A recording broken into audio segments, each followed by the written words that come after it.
Hello everybody, my name's Waylon, but you knew that already, and welcome back to the Super Mario Marathon! Last time we met, we took a look at Super Mario Bros. On the NES, and a very brief look at Super Mario Bros. Deluxe on the Game Boy Color. This time, though, I'm going to be taking a dive into its sequel. No, not the Lost Levels. You know why? Oh god, why? That's why. See, Super Mario Bros. 2 was deemed too hard for us Americans. Maybe they were onto something there. So instead, Miyamoto rounded up his boys and said, hey, you know that Doki Doki Panic game we got? Slap a Mario skin on it, sell it to him, it'll be great. So while they got Super Mario Bros. 2 in Japan, we got Super Mario Bros. 2 Mario Madness. Then they later got the same game, Super Mario Bros. 2 USA, that's what they changed the name to. So essentially, they sold them the same game twice, but with a Mario skin. We wouldn't get the 8-bit version of Super Mario The Lost Levels until the Wii Virtual Console, though it did get a 16-bit upgrade for the Super Mario All-Stars pack. But again, that would come much later down the line. But hey, without further ado, let's take a dive into Mario's adventures in Subcon. The story's even simpler than last time. Mario has a weird dream about a door in a new world. The next day, himself, his brother Luigi, Princess Peach, Toadstool, and Toad go have a picnic. They find a weird cave, and inside that weird cave is the same weird door from Mario's weird dream. They go inside and find themselves in the magical world of Subcon that the evil King Wart has taken over from the Subcon people. So it's up to Mario and friends to travel to Wart's fortress in the sky and put an end to his rule. In terms of gameplay, Mario handles just the same way he did in the first game, but with some minor physics changes. I think he controls a lot better here. It's a lot more responsive and tight. That being said, the game can still be prone to sliding around, especially as Luigi. This game marks the first time real traits that separate Mario and Luigi were put into place. For instance, instead of just being a palette swap, Luigi has his own sprites and is noticeably taller than Mario. For the first time, you can also play as Princess Peach, who unfortunately seems to have contracted a terrible case of a ghoul face. She totally owns platforming heavy levels with her ability to float. Then there's Toad, who can't jump high, but is super fast and the best when it comes to digging levels and picking up enemies. Feel free to correct me, but I think this is the last time Toad was playable in a 2D Mario game until New Super Mario Bros. On the Wii, not counting the All-Stars remake or Mario Advance since they're all the same game. Mario has average speed and jump height, Luigi has wet butter on his shoe so his traction's terrible, but he has the best jump in the game, Princess Peach is the slowest character but her floaty jump totally makes up for it, and I already mentioned Toad. The characters were obviously taken from Doki Doki Panic, but these attributes would define the characters for years to come. Speaking of Doki Doki Panic, did you know the original game didn't have a run button? It also required you to beat every level with every character before fighting the final boss. I'm glad they changed that, because that just reeks of padding and unfairness. They added the run mechanic for Mario and Friends, along with adding coins, one-up mushrooms, the occasional Koopa Shell, and Starman. They didn't change everything though, as this game is very different from the original. For starters, you now have units of health that can be upgraded by finding hidden mushrooms inside bonus areas that you find by pulling a potion out of the floor and throwing it to spawn a door. Instead of brick blocks, or blocks in general, you got little weeds that you use to pull up vegetables, coins, potions, time stopwatches, enemies, and even rockets!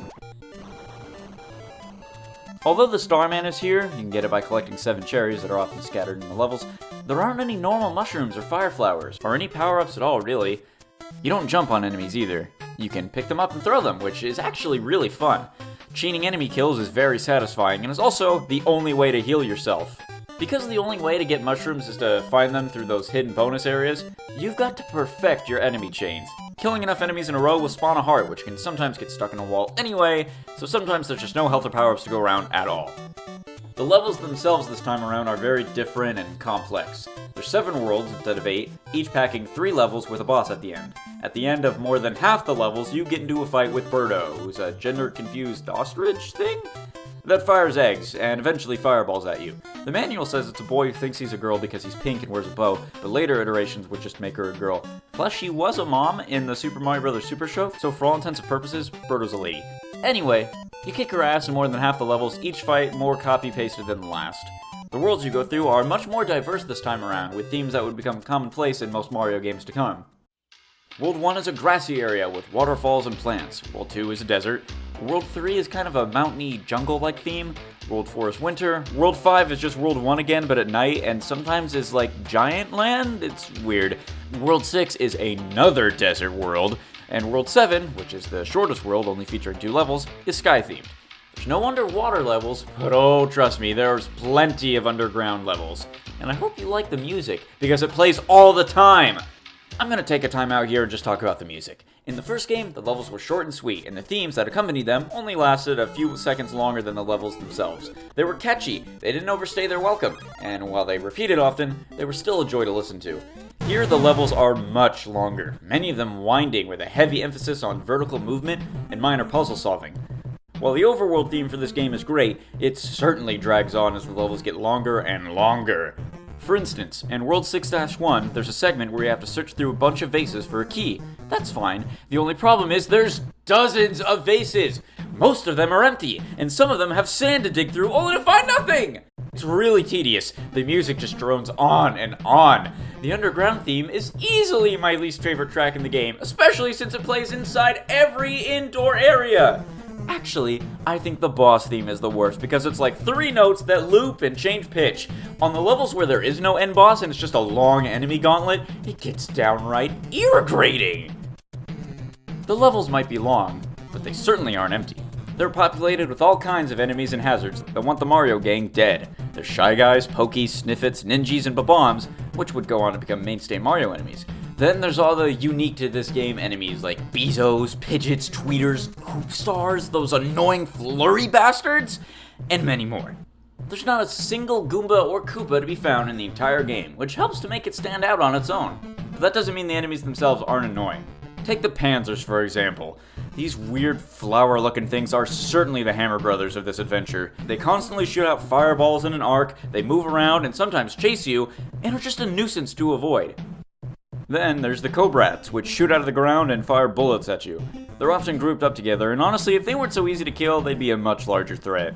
Enemies like Pidgeots and Albatrosses aren't really enemies, but more like interactable hazards.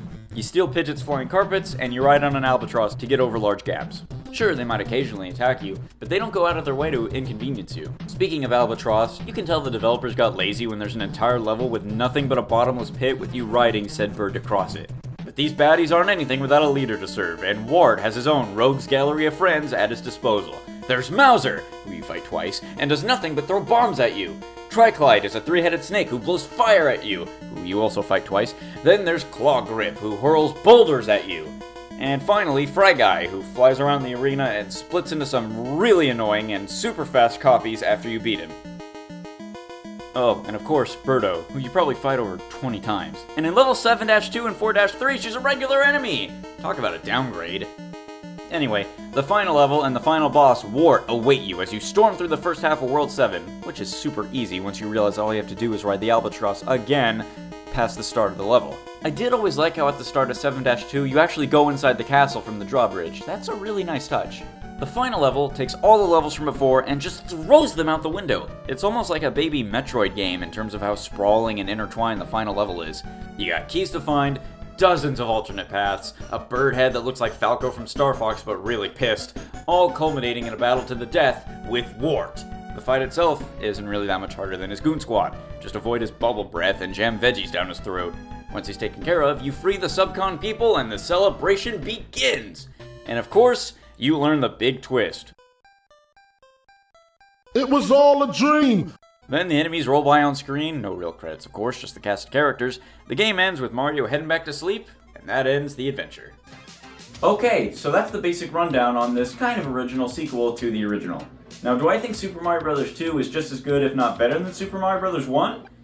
Yeah, actually. It's a lot better than the first game in many aspects. The longer level structure is very ambitious. However, taking away things like power-ups and then ending every level with a boss fight really drags the game down. Sometimes it feels like I'm just playing a slower-paced Mega Man rather than a Mario game. But I already mentioned some things that I dislike about the game, so I want to take you through a rundown of some things that I do really like about the sequel, so I can hope to shine some things that it gets right and show off its merits. For starters, having multiple playable characters totally rocks. There's so many different ways to beat a stage thanks to their movesets, and it gives it such a high replayability factor. There's so many different options and ways to go through this adventure. Those desert levels really getting on your nerves? Why not switch to Toad and watch as he speeds through those tunnels? Ice physics giving you trouble? Mario's better traction and handling are shoo-in. Wanna totally dominate every level? Then switch to Princess Toadstool. She breaks this game in half, and aside from being very newcomer friendly, it's just super fun to play in general. The choices are yours and yours alone. Then there's Luigi. Oh, Luigi, you're my favorite plumber, but really, you're something else. While I beat most of the levels with him, he is certainly the closest thing this game gets to having a hard mode. With his slippery feet, he makes the later levels really challenging since they expect precision platforming. But that's actually something I love about this game. There is no difficulty mode. It's integrated into the characters themselves, so there's a playstyle for anyone that tries. Throwing enemies is fun. The music is delightful. The level diversity helps no world to blend in, except for Worlds 2 and 6.